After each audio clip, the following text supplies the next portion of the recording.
Como comentó el pastor, la semana pasada estuvimos abordando 1 Timoteo capítulo 4, de los versículos 1 al 5. Y para aquellos que están incorporándose a este estudio de Timoteo, les comparto lo siguiente. Pablo le escribe una carta a un joven colaborador suyo llamado Timoteo, a quien estaba sirviendo en una iglesia, la iglesia de Éfeso. Y el propósito principal de la carta era enseñarle, indicarle a Timoteo cómo debe conducirse en la casa de Dios, que es la iglesia del Dios viviente, columna y baluarte de la verdad. El capítulo 4, algunos bosquejos lo dividen de la siguiente manera: de los versículos 1 al 5, la descripción de los falsos maestros, y de los versículos 6 al 16, la descripción de los verdaderos maestros. Hoy nosotros solamente vamos a abordar los versículos 6 al 10 y quiero comenzar con la siguiente introducción. Imaginemos a una persona común que decide correr su primera maratón. Su primera maratón, 42K. No, quizá menos, ¿no? 21K. El día que toma la decisión está motivado, se compra zapatillas nuevas, se compra indumentaria, pero eso no es lo más difícil. Ahí recién empieza lo difícil, que es entrenarse para poder participar de esta maratón. ¿Alguien ha corrido una maratón acá? A ver, que levante la mano. ¿Alguien ha corrido alguna maratón? Por allá, sí. Dos. Bien chiquillo. Para correr una maratón uno simplemente se puede inscribir e ir, o alguien podría en realidad decir, me lo tomo en serio y voy a entrenar, porque quiero llegar a la meta. Aquellos que lo toman en serio, entonces sacrifican comodidad. Mientras otros duermen, esta persona está entrenando, se levanta temprano para correr. Corre con frío, corre con calor, corre con cansancio, pero corre, entrena. Sacrifica placeres inmediatos.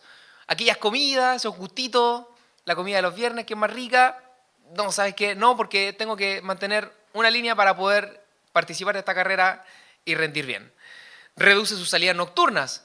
Y la juntita, pucha, hoy no puedo, chiquillos, después de la maratón quizás, sacrifica su tiempo, horas que podría estar viendo una peli, en el celular un ratito, o salir simplemente a caminar, lo invierte para entrenar.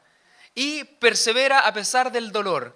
Hay días que le duelen las piernas, hay días que le duelen los brazos, hay días que tiene mucho sueño, pero voy a correr una maratón y me voy a esforzar. Ahora, llega el día de la carrera. No es fácil, empiezan, suponiendo que unos 21 kilómetros, van como en el kilómetro 10 y ya empieza el cansancio. A los 10 kilómetros más o menos estamos hablando de quizá una hora, más o menos corriendo, o 50 minutos corriendo. El cansancio se empieza a notar, la respiración más pesada, los músculos se están quemando, pero esta persona persevera y llega a la meta. Claramente no llegó de los primeros, pero recibe algo que no tenía: una medalla. Y la satisfacción de decir, no me rendí. Y a pesar de que mi cuerpo me dolía, perseveré y llegué hasta el final. El entrenamiento valió la pena. Un carácter probado porque aprendió la disciplina y la perseverancia. Y una medalla que le recuerda ese granito en su vida de haberse preparado para poder correr una carrera y llegar a la meta. Y aunque es valioso, aunque es bonito, aunque es una linda historia, esa medalla se oxida. Ese cuerpo se envejece y esa carrera queda en el pasado.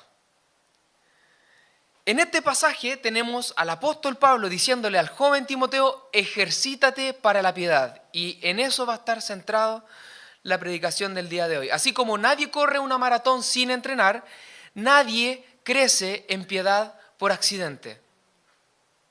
Ejercítate para la piedad. Los versículos del 6 en adelante, vamos a leer. Dice, si esto enseñas a los hermanos, serás buen ministro de Jesucristo, nutrido con las palabras de la fe y de la buena doctrina que has seguido. Desecha las fábulas profanas y de viejas. Ejercítate para la piedad. Este pasaje parte con un si esto enseñas a los hermanos. La primera pregunta es, ¿a qué se refiere Pablo con esto? Y tiene dos aspectos. Uno que es lo que acaba de hablar desde los versículos 1 al 5, que habla de aquellos que son apóstatas y de aquellos que enseñan la verdad, el error disfrazado con la verdad, y hace que muchos se aparten. Entonces, si esto enseña, se refiere a denunciar esa falsa enseñanza, denunciar el error, hacer notar a aquellos que están trayendo la verdad, o la mentira, perdón, disfrazada de verdad. Y por otro lado, enseñar la verdad, como lo dice el mismo versículo 6. Si esto enseñas a los hermanos, si denuncias, si pones en evidencia a aquellos que están distorsionando la verdad, serás un buen ministro de Jesucristo, nutrido con las palabras de la fe y de la buena doctrina que has seguido. Y acá el segundo componente, hacer notar a aquellos que están promoviendo el error y predicar la buena doctrina que has seguido, dice el mismo versículo 6.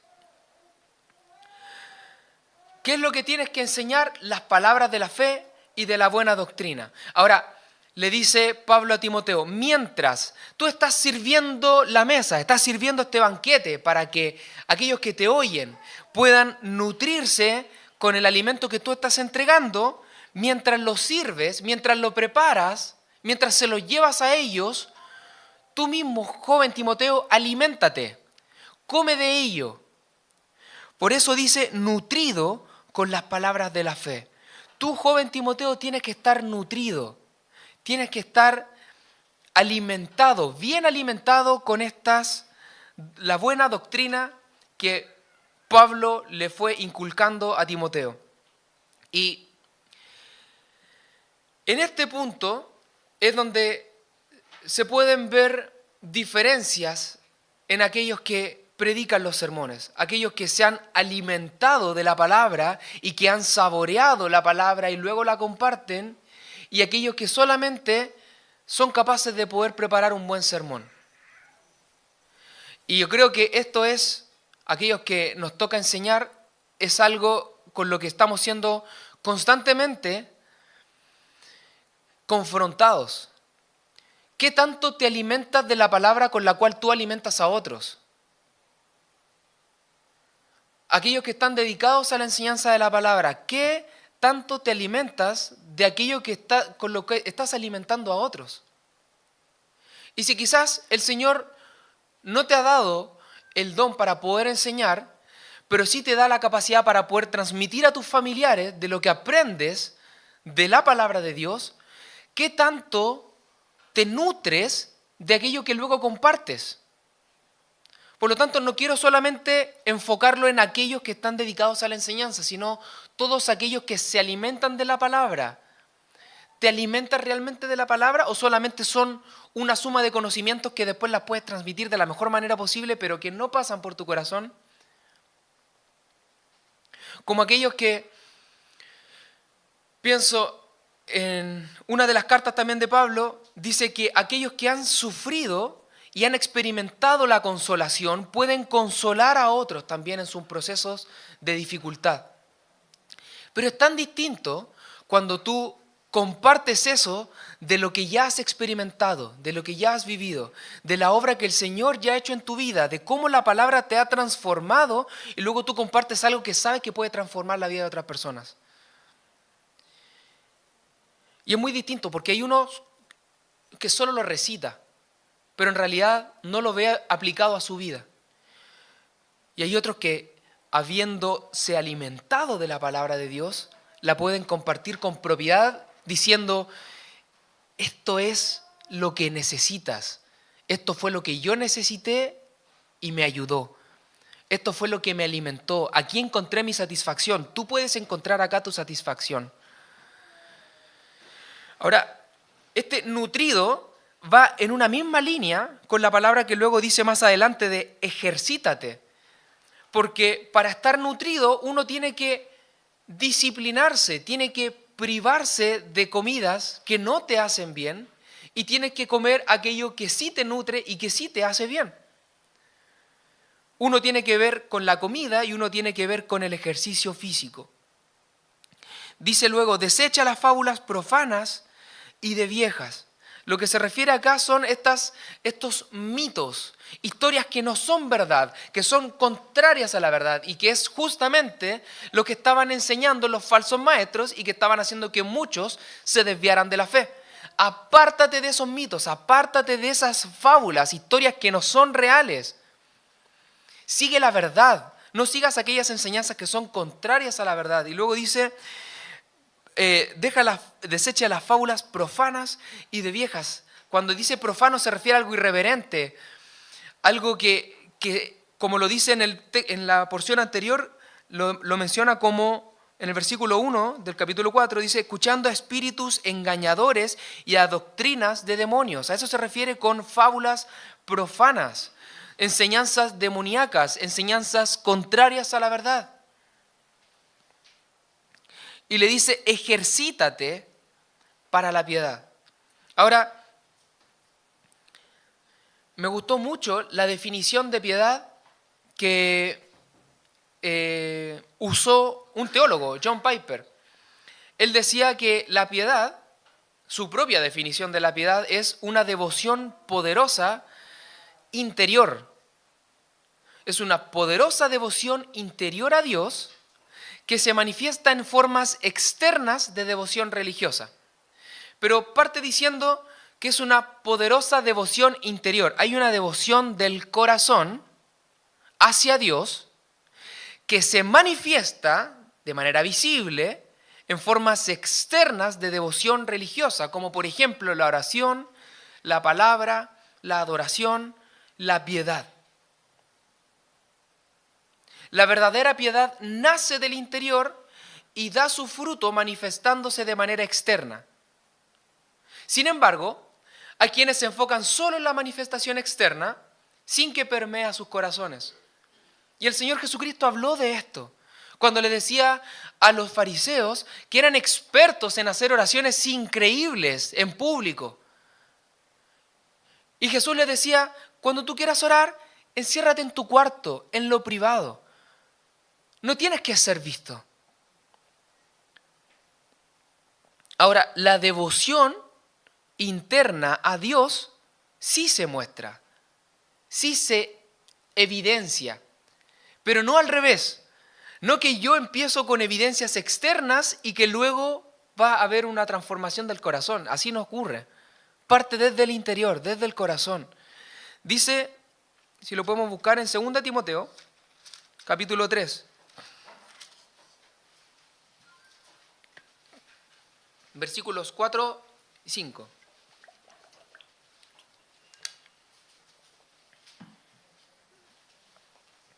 Dice,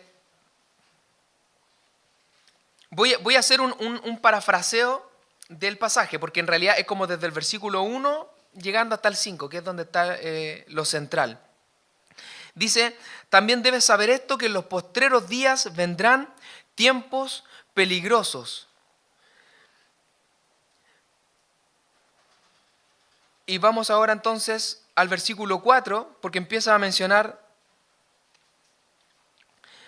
una clase de personas que termina el versículo 4 diciendo que son amadores de los deleites más que de Dios. En los postreros tiempos vendrán hombres amadores de los deleites más que de Dios. Versículo 5, que tendrán apariencia de piedad, pero negarán la eficacia de ella. En los postreros días te vas a encontrar con hombres que son amadores de los deleites más que de Dios, que tienen apariencia de piedad. Entonces acá Pablo recién le está diciendo a Timoteo, ejercítate para la piedad, porque en los postreros tiempos van a haber hombres que tienen apariencia de piedad, que no precisamente han sido ejercitados en la piedad verdadera, sino que tienen una apariencia de piedad. Como les decía, es posible una manifestación externa de piedad sin conocer el poder interno de la piedad. Y es así como en las iglesias nos encontramos con estas dos clases de personas. Aquellos que manifiestan una devoción interna, un amor, un apego, un anhelo por el Señor, por su palabra, que se traduce a través de una vida de oración, a través de la lectura de la palabra de Dios, a través de la predicación del Evangelio, a través de relaciones transformadas con el entorno. Pero también están aquellos que aprendieron a vivir la vida cristiana, que aprendieron a decir lo correcto, que aprendieron a mantener una conducta cristiana, pero que no había una devoción interna a Dios en su interior.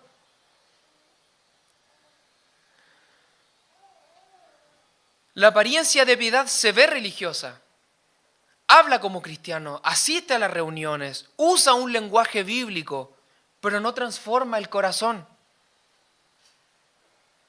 La apariencia de piedad incluso puede recitar cientos de versículos de memoria, pero ninguno de ellos ha llegado a su corazón. Es una piedad sin arrepentimiento, sin obediencia, sin un cambio real, sin dependencia del Espíritu. Es forma, pero sin poder. La piedad verdadera nace de una relación real, vivificante con Dios. Produce una transformación del corazón, se nota en el carácter, afecta las decisiones, cambia las prioridades. No es solo lo que hago en público, sino quién soy en privado. Y quizás ese es un primer punto de evaluación para poder distinguir si la piedad es real, es auténtica o es una piedad aparente. Es como un árbol con hojas plásticas. Hay algunos que les gusta. Yo si tuviera plantas en mi casa, las preferiría plásticas porque soy malo regando. Y se vería bonita la casa. Pero son falsas. No produce fruto. Diferente un árbol o una plantita que te da esa menta rica para el tecito, pero que la tuviste que cuidar, o esa albahaca aromatizante,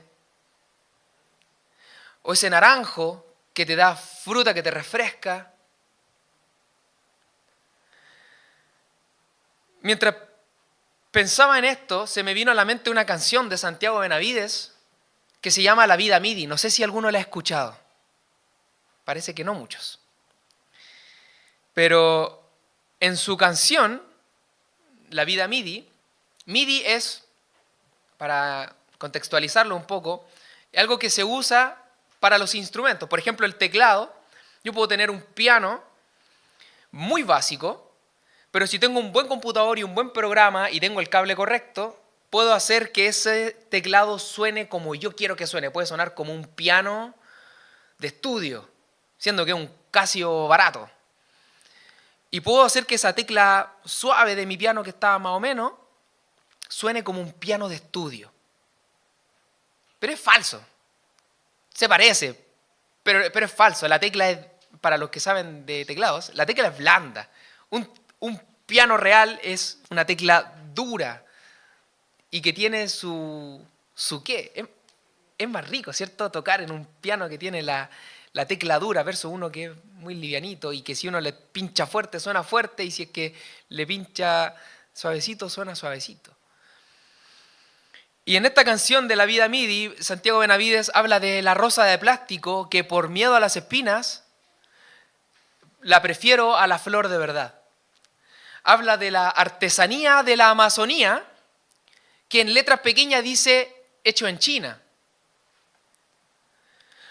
Así es la apariencia de piedad.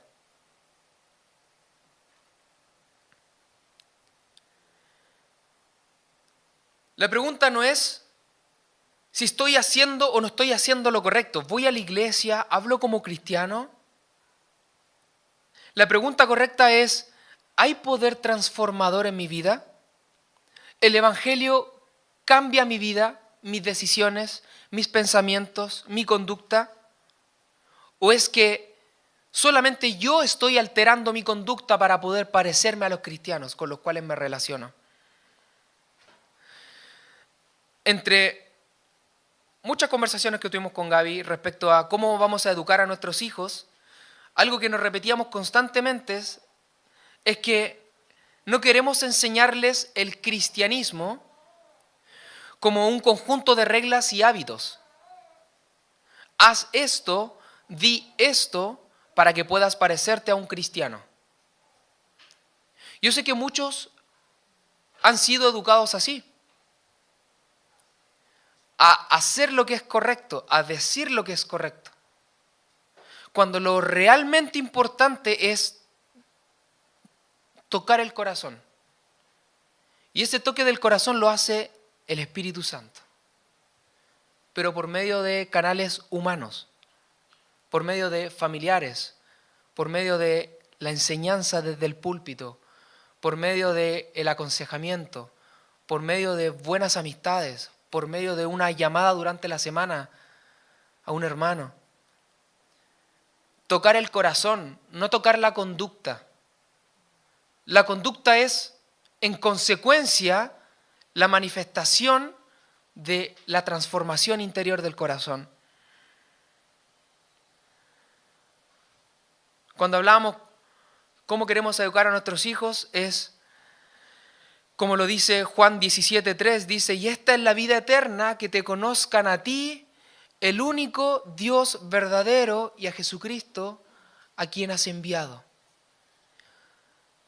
Que conozcan al único Dios verdadero y a Jesucristo. Ahí está la vida eterna, ahí está la plenitud, ahí está la abundancia de vida que el Señor nos ofrece. Y no en conductas disfrazadas para poder aparentar ser alguien.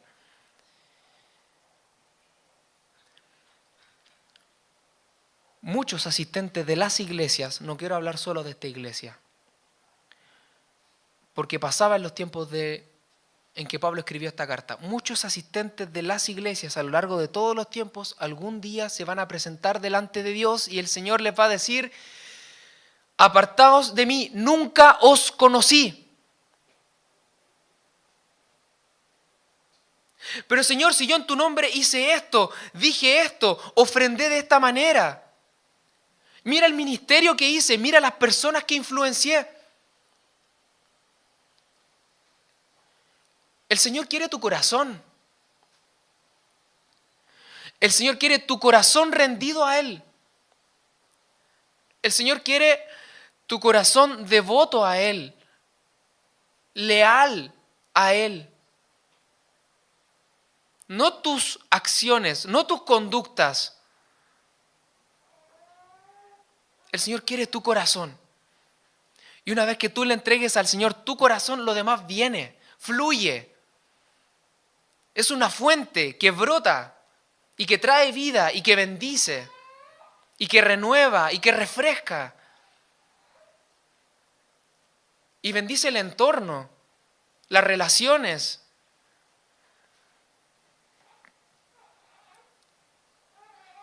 Por eso Pablo le dice a Timoteo, ejercítate para la piedad. Requiere un ejercicio, requiere sacrificio, requiere diligencia, requiere esfuerzo, requiere perseverancia, abnegación, decir no a la pereza, no a la glotonería, no a la procrastinación.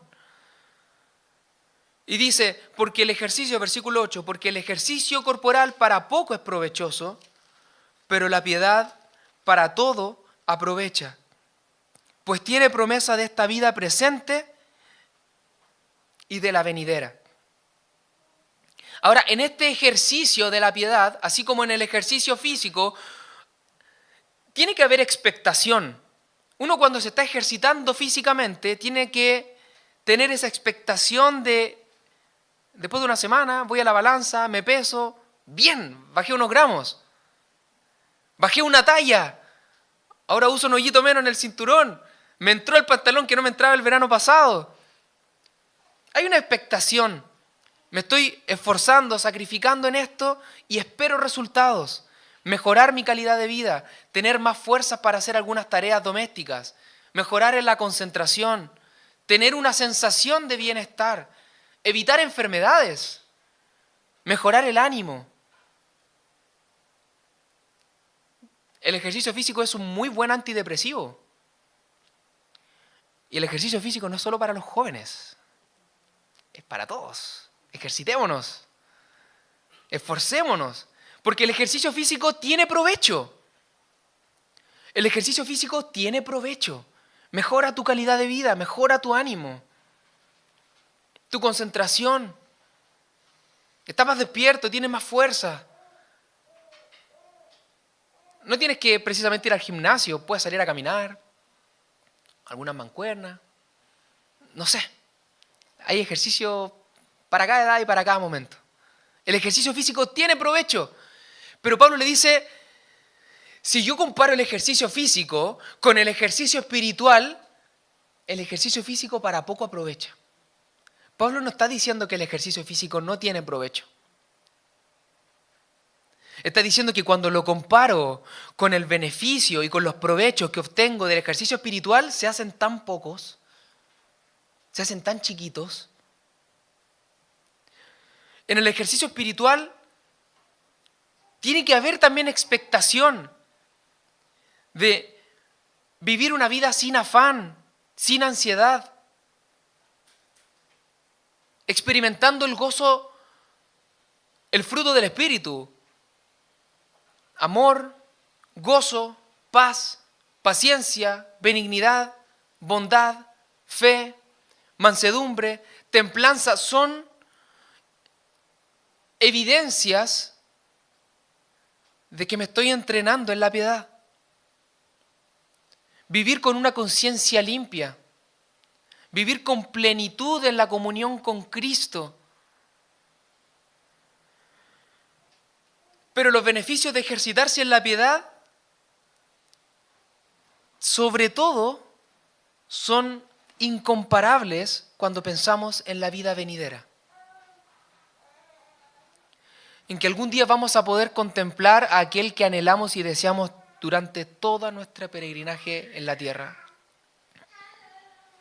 Ejercitarse en la piedad implica trabajar, implica sufrir oprobio, como dice el versículo 10, por esto mismo trabajamos y sufrimos oprobios. Ejercitarse en la piedad tiene un costo, requiere un sacrificio. Pero tiene provecho en esta vida presente y en la vida venidera. Luego Pablo en el versículo 9 usa la expresión que ya ha usado en otras partes de las cartas pastorales. Palabra fiel es esta y digna de ser recibida por todos. Como presten atención, este mensaje es muy importante. Es casi como una frase que es importante y que todo creyente la tenía grabada. La piedad para todo aprovecha, pues tiene promesa de esta vida presente y de la venidera. Esta declaración es importante que todos la tengan en cuenta, todos la sepan de memoria, que la tengan ahí en su memoria, que la tengan fresca. Y por eso dice en el versículo 10, por esto mismo trabajamos y sufrimos oprobios porque esperamos en el Dios viviente. Porque esperamos en el Dios viviente. Y estas aflicciones del tiempo presente, que son difíciles, que son dolorosas, que requieren sacrificio, que requieren esfuerzo, lo hacemos porque estamos esperando en el Dios viviente, con quien vamos a estar en el porvenir, en esta vida venidera. Una vez hayan acabado las aflicciones del tiempo presente, podremos estar para siempre con el Señor. Y encontraremos entonces el provecho del ejercicio de la piedad magnificado. Hay otro aspecto en que la piedad es beneficiosa en el presente. Y está en esta misma carta, en el capítulo 6, entre los versículos 6 al 9. 1 Timoteo 6, 6 al 9 dice: pero gran ganancia es la piedad acompañada de contentamiento, porque nada hemos traído a este mundo y sin duda nada podremos sacar.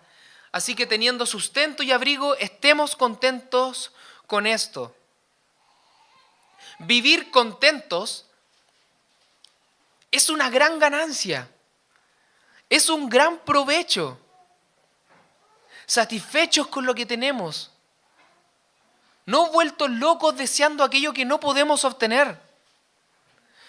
Contentos con la salvación, contentos con la comunión con Cristo.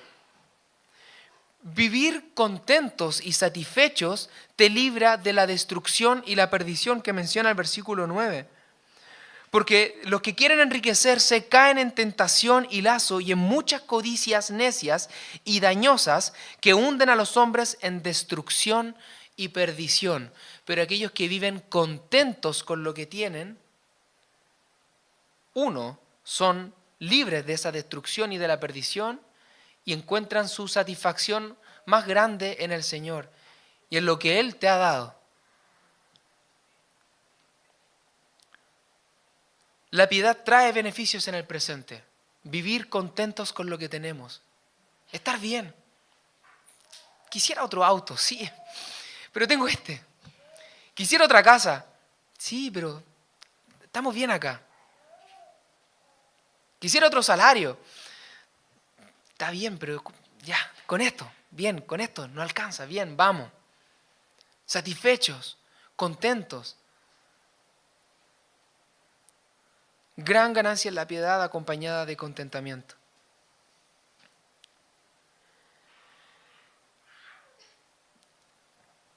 Y dice en el versículo 10, para retomar, por esto mismo trabajamos y sufrimos oprobios porque esperamos en el Dios viviente, que es el Salvador de todos los hombres, mayormente de los que creen. Solamente ya en esta última parte quiero aclarar lo que dice este versículo, porque cualquiera que lo lee sin ningún contexto de toda la revelación bíblica, uno podría decir, el Dios viviente es el Salvador de todos los hombres, por lo tanto, el Dios viviente va a salvar a todos los hombres, va a salvar a toda la humanidad. Una doctrina que se llama universalismo, que por cierto es una falsa doctrina, porque Dios no va a salvar a todo el mundo. Dios no va a salvar a todo el mundo.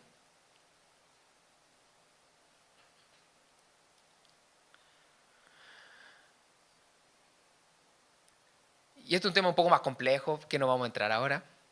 Pero la salvación está en Jesucristo. Aquel que le recibe, aquel que cree en Él, es declarado hijo de Dios. Aquel que cree que Jesús es la imagen del Dios invisible, aquel que cree que Jesús murió por mis pecados y me justifica, tiene vida eterna, es salvo.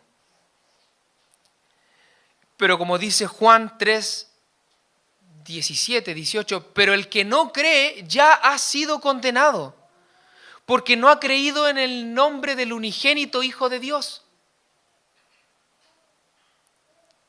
Por lo tanto, Dios no va a salvar a todas las personas.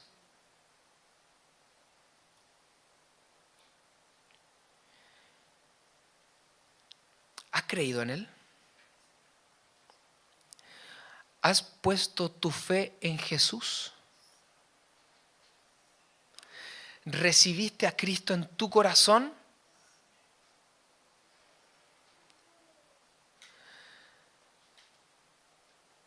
Si en algún momento de tu vida has tenido el convencimiento de que repetí una oración cuando tenía que repetirla, por eso soy salvo, pero luego de esa oración no han habido frutos de arrepentimiento, no han habido frutos de salvación, no quiero decir no eres salvo, sino cuestiónalo. Porque así como el ejercicio para la piedad nace del corazón y se manifiesta de una manera externa, así también la salvación. Dios cambia nuestro corazón de piedra y pone un corazón de carne que empieza a latir y que la sangre empieza a llegar a cada extremidad del cuerpo y hay vida. Y si lo vemos en un árbol, es una semilla que da fruto. Hay algunos que dan fruto al mes siguiente, hay otro que va a dar fruto a los 2 años, pero hay fruto, hay fruto. Si no hay fruto, me pregunto,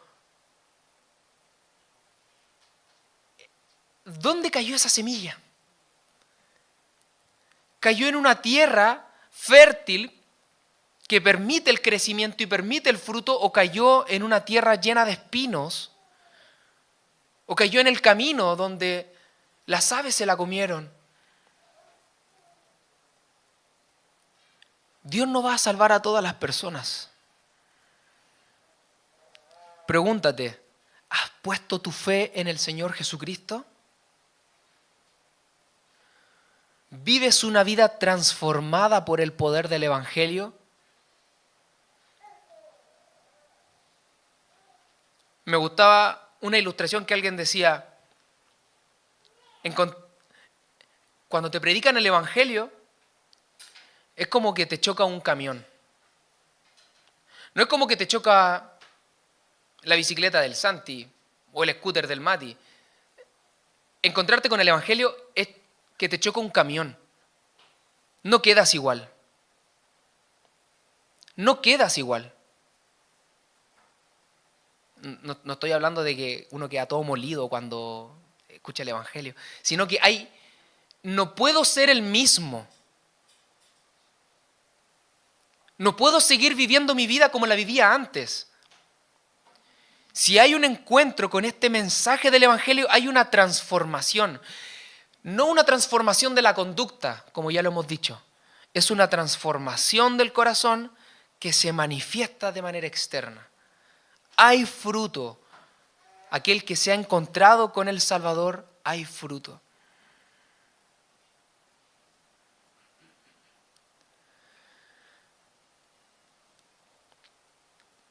Quiero terminar volviendo al versículo 10, que por esto mismo trabajamos y sufrimos oprobios porque esperamos en el Dios viviente. Esperamos en el Dios viviente. Confiamos, eso significa, confiamos en el Dios viviente. Los creyentes son salvos en esperanza y viven y sirven a la luz de esa esperanza de vida eterna. Quiero terminar con las palabras del apóstol Pedro en su primera carta, en el capítulo 1, en el versículo 3. Él dice: bendito el Dios y Padre de nuestro Señor Jesucristo, que según su grande misericordia nos hizo renacer para una esperanza viva por la resurrección de Jesucristo de los muertos, para una herencia incorruptible, incontaminada e inmarcesible, reservada en los cielos para nosotros, que sois guardados por el poder de Dios mediante la fe, para alcanzar la salvación que está preparada para ser manifestada en el tiempo postrero, en lo cual vosotros os alegráis, aunque ahora por un poco de tiempo, si es necesario, tengáis que ser afligidos en diversas pruebas, para que, sometida a prueba vuestra fe, mucho más preciosa que el oro, el cual, aunque perecedero, se prueba con fuego, sea hallada en alabanza, gloria y honra cuando sea manifestado Jesucristo. Y quería llegar a este punto. A quien amáis sin haberle visto, en quien creyendo, aunque ahora no lo veáis, os alegráis con gozo inefable y glorioso. Esperamos en el Señor, confiamos en el Señor. Esperamos ese momento cuando sea manifestado Jesucristo, a quien le amamos, aunque no le hayamos visto. Creemos en Él, aunque no lo pueda ver. Me alegro con gozo inefable y glorioso. Esperamos en el Señor. Hermanos, ejercitémonos en la piedad porque trae provecho en el tiempo presente, trae provecho en el tiempo por venir. Y si sufrimos oprobios esforzándonos y luchando por ejercitarnos en la piedad, lo hacemos porque esperamos a aquel que ama nuestras almas, aquel que ha salvado nuestras almas eternamente. Y aunque ahora no lo podemos ver, nos alegramos con gozo inefable y glorioso. Esperamos y confiamos en el Señor. Oremos. Gracias, Señor, por tu palabra. Gracias por esta carta que tú inspiraste a Pablo para que escribiera a Timoteo. Y no solamente la iglesia de Éfeso y no solamente Timoteo han sido bendecidos con esta carta, sino nosotros en el día de hoy. Padre, que mis hermanos, que todos nosotros podamos ejercitarnos en la piedad, que vamos a esforzarnos en ella, que no trabajemos en lo aparente, sino que trabajemos en esa devoción interna a Dios, en ese amor genuino, en esa necesidad real por el encuentro con Cristo diario, que requiere esfuerzo, que requiere organización, que requiere planificación. Señor, que cada uno de nosotros pueda ejercitarse en la piedad. Lo aprendíamos en unas predicaciones pasadas. Podemos hacer esto porque eres tú quien produce el querer como el hacer. Si nosotros hoy podemos disponernos a ejercitarnos en la piedad, es porque tú estás haciendo una obra en nuestros corazones que nos permite hacerlo, desearlo y perseverar en ello. Gracias por tu obra completa de salvación y porque tú vas a culminar tu obra en nosotros, en aquellos que hemos depositado nuestra fe en ti. Si hay alguien acá que aún no ha puesto su fe en Jesús, trae estas palabras que fueron enseñadas hoy a su mente una y otra vez y que pueda iniciar una búsqueda de la verdad y de la salvación que solo se encuentra en Jesucristo, que solo está en Él. La plenitud de vida que este mundo jamás nos puede dar, la encontramos en Jesús, el Salvador. Te alabamos, Señor. Gracias por tu palabra, en el nombre de Jesús. Amén.